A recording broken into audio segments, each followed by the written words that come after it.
Sau cuộc nội chiến Nam Bắc Triều dai dẳng, đất nước chia đôi, dân chúng kiệt quệ, miền Trung nứt nẻ vì hạn. Tiếng than khóc trùm lên cả dải đất này. Nhưng trong bóng tối của thời loạn, một ngọn lửa đang âm thầm bùng lên. Ngọn lửa Tây Sơn. Miền Trung khô cằn, dân nghèo oằn mình dưới siêu thuế. Tiếng oán than dậy khắp thôn làng. Từ đất Bình Định, ba anh em Nguyễn Nhạc, Nguyễn Huệ, Nguyễn Lữ nhóm ngọn lửa khởi nghĩa đầu tiên. Thợ rèn, nông dân, võ sĩ kéo về. Lò rèn đỏ lửa, gươm giáo vang lên dưới cờ đỏ với dựng. Bộ binh từ dân quê, kỵ binh từ võ sĩ. Voi rừng thuần hóa thành tượng binh, đội quân áo vải hình thành. Trống chiêng dội núi, hàng quân luyện tập trong sương chiều. Ánh mắt sáng lên, niềm tin đổi đời. Đêm đầu xuất trận, đồn Gò Bồ bốc cháy, quân Nguyễn tan tác giữa tiếng hò reo rung chuyển cả cánh rừng. Yên Mỹ, Vân Sơn lần lượt thất thủ. Lá cờ đỏ cuộn theo gió, như báo hiệu một thời đại mới. Nguyễn Nhạc giơ cao gươm, Tây Sơn là ngọn lửa của dân Nam. Và ngọn lửa ấy, từ đây, sẽ lan khắp miền Trung. Ngọn lửa Tây Sơn tràn tới thành Quy Nhơn, biểu tượng quyền lực của chúa Nguyễn.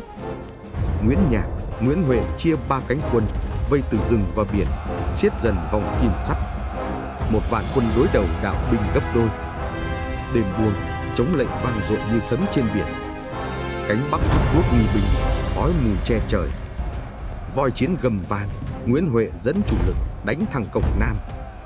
Hỏa công bùng lên, kho thóc địch cháy rực. Khói lửa nuốt chùm tường thành. Bộ binh vượt hào, giáp lá cà.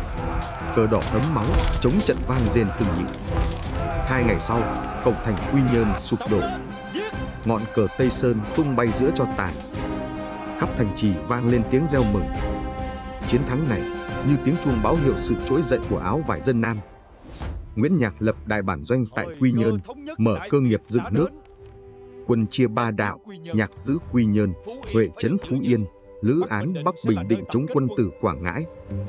Chống trận vang rền, bộ binh muôn người, kỵ binh tung vó, thủy tượng binh dậy sóng sông Côn. Chống đồng từ làng đến núi, dân Bình Định nhập ngũ. Ngọn cờ đỏ phủ khắp miền Trung. Nguyễn Nhạc đặt luật, giảm thuế, khuyến nông, mở học. Dân, nho sĩ, tướng cũ đều quy phục, cùng xây dựng nghiệp lớn. Áo vải Tây Sơn trở thành niềm tin muôn người. Từ Quảng Ngãi đến Phú Yên, một vương quốc áo vải đang hình thành. Nguyễn Huệ nhìn về phương Nam, giọng như sấm. Gia Định đang rực lửa, Tây Sơn sẽ nam tiến. Bánh xe lịch sử tiếp tục lăn, mở đường cho những trận đánh sẽ làm rung chuyển cả phương Nam. Đừng quên theo dõi tập tiếp theo, Bão lửa Gia Định 1777.